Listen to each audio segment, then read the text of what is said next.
Hi, I'm Samip Velani from SmartLight, and today we are going to have a design discussion with two of my very good friends from Flow Studio, Vishnu and Tasnim. Today we are going to discuss something about how we as a lighting vendor can make a difference and how a vendor and an architect and an interior designer can work together in a synergistic manner. So in today's discussion, I'll start with my first question to Vishnu. Vishnu, how do you balance brightness in an interior space with how visually comforting it feels? Okay, so it's a nice question. Now, there are two basic segments over here. Brightness is a format of output, and comfort is a format of perception. Now, these are two very different categories. When we start designing, we design on the basis of instincts. We don't design on the basis of lux meters or digits. We prefer to design what our experience tells us. We prefer to design on what our planning or layout tells us and what the client requires. Then I have a very strict policies against glare ratios. I do not underestimate glares as a format in terms of lighting design. Then I have a strict policy about refraction ratios as well. So in terms of materials, in terms of reflecting surfaces, in terms of ceiling heights, in terms of cladded surfaces, in terms of texture surfaces, we undertake all these segments into our cause of lighting design, and then we proceed ahead with our layout. How do you deal with the glare that lights usually apply or produce in an interior space? So it's very simple that way.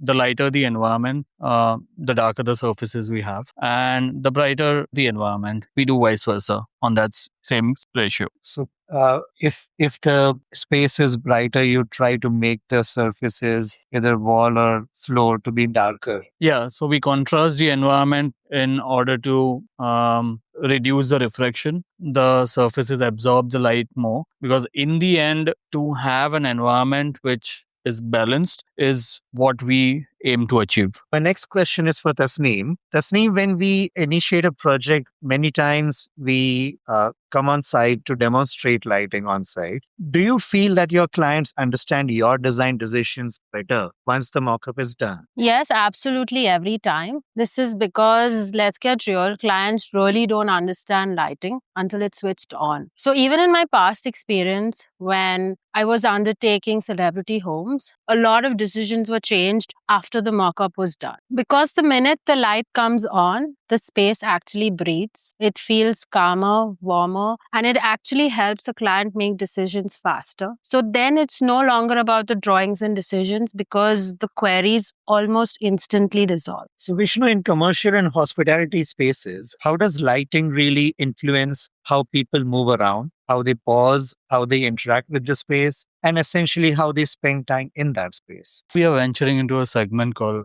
behavioral category. Now, light over here does not remain as a format of illumination. It choreographs people, it choreographs movements. So now, if you observe closely, the entire format of lighting illumination goes on three different layers. One is direction, one is duration, and one is speed. So in the first segment, if you notice, you illuminate a corner of a space over there. The entire flock of people, you'll be able to redirect the entire flock of people in that direction. Okay. So in that particular segment, you can choreograph the movements of hundreds of people by just illuminating a corner of the space. Okay. Secondly, when you are talking about speed, the lighter the areas, in the faster the movements. If you don't need to understand correlation, we can talk about hypermarkets, we can talk about public avenues, we can talk about the initial phases of airports.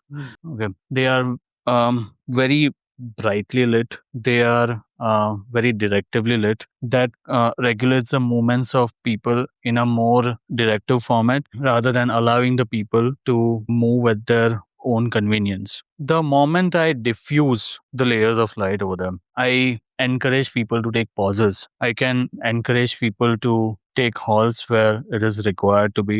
I can create moments of infusions. I can create moments of fast paced activity. All this can be directed through formats of lighting intrusions, formats of illuminating activities, and other layers of participatory illumination. So, if, for example, if you are comparing this whole directive, we'll divide the airport into two parts. The first part is the baggage, the second part is the security, and the third part is immigration. Now, if you understand the participatory movements of all the people in these areas, it is fast paced, it is directive, and it is regulated. The moment these three layers end, the lighting gets diffused. The lighting gets diffused. The formats of people also gets dispersed. We will have pauses of activities at every junction. We will have pauses of relaxations at every junction. We will have areas where people can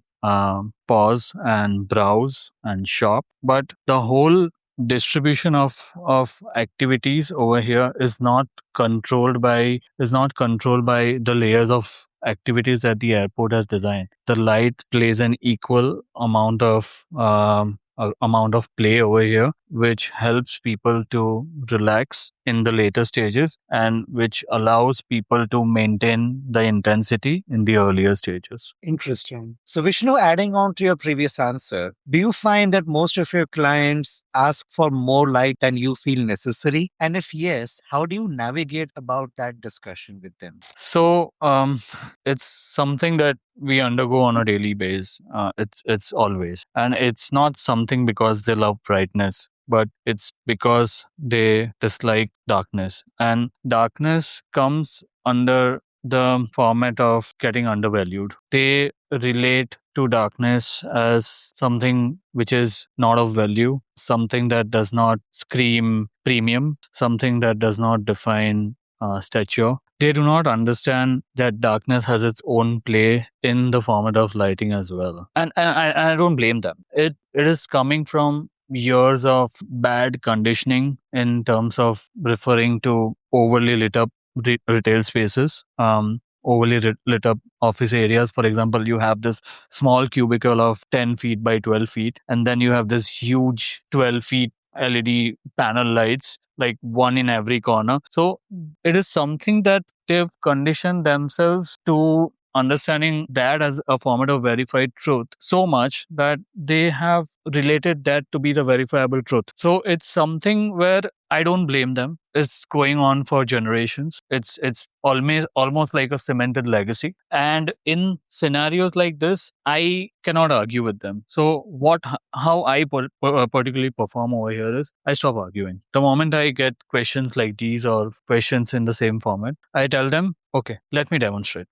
Let me demonstrate, and after that we can take a call over here. So I have a strategy over here. For example, if a particular room requires 10 lights, I end up demonstrating 16 lights over there. The moment I end up demonstrating 16 lights over there, the room gets flooded. The room is high on lumens. The room is less on absorbing surfaces. The room is high on refractive surfaces. So that underwhelms the client. And then I behave in a way, ज़्यादा लग रहा है ना? Let me reduce the lights. The moment the lights get reduced, the space starts coming alive. The textures start popping out. The materials start getting alive. The refractive surfaces start behaving in the way that they are supposed to behave. And after that particular acceptance by the client, I reduce lights further to the level that I actually want that room to be, because that is what that room needs. It requires a certain amount of lumens which the client is not conditioned to accept. But I take reverse psychology over here as a fact of explaining the right answer to them, and they conditionally accept it from their own end that this particular space would require this much light only, and they accept it in a willing format where I do not have to argue further. So demonstrations over here help on a larger scale, in which you save on verbal disagreements and you agree on visual factors. Tasneem, in your daily experiences of other projects that you see around you, do you find that the client and the designer is always in synergy, or do you feel that there is a gap between what the client wanted and what the designers actually end up executing on site? Many of y'all can agree to disagree, but yes, there's a lot of gap, which I'm personally seeing today because a lot of designers are designing for an applause. They want to procure the best furniture, the statement chandelier, that Instagram staircase. And in that process, we are forgetting what the client actually wants. So when a client really tells you, ye mujhe samajh nahi aa raha, or why is it this way, rather than imposing your taste on them, try explaining and navigating in that situation that probably it's good for them, probably it's not good for them. Let them be the decision maker, not you. Because our job is to design, guide them, and not really control their decisions. Secondly, people should really understand that design really doesn't end as soon as the photo shoot is over. It actually begins after we leave. Because if the design that you've designed does not serve their daily life, okay, if that layout that you've made is not really helping them make their life easier, or the house feels more intimidating than more comforting, no matter how many awards you've gotten, no matter how many publications have approached you, no matter how stunning it looks, it has actually failed. And we as designers have actually failed. So the next time, if it's my personal advice or personal suggestion, that when we are actually designing, let's keep in mind the perspective of the client and design their home that reflects them and not reflects us. That was a very interesting answer, Tasneem. I also feel that you are right in for many of my own personal experiences. We'll end with a few rapid fire questions just to pump it up. For both of you, what's harder, convincing a client to simplify or convincing yourself to stop tweaking? Convincing myself to stop tweaking. I can go on and on and on, and then it's a never ending process. So yes, the latter. I agree to that. So unless and until she stops tweaking, I cannot start formalizing things. Okay.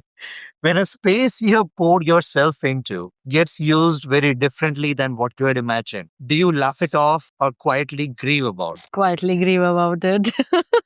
I hate the towel on the sofa. So yeah, the latter again. I'm more of a person where I'll laugh it off.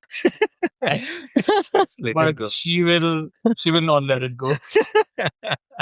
Woman hormones. I can't help it. So, ending it off, do you design for instant understanding of the client of how you have designed the space? Or are you comfortable letting the space confuse people a little or let it develop in their minds as the time progresses? It's rapid fire. Yeah. I prefer to initially deliver what has been asked for to understand if it's going in the same lineage. Once that particular format has been accepted, we go to a stage where we ourselves get confused as to where we are going.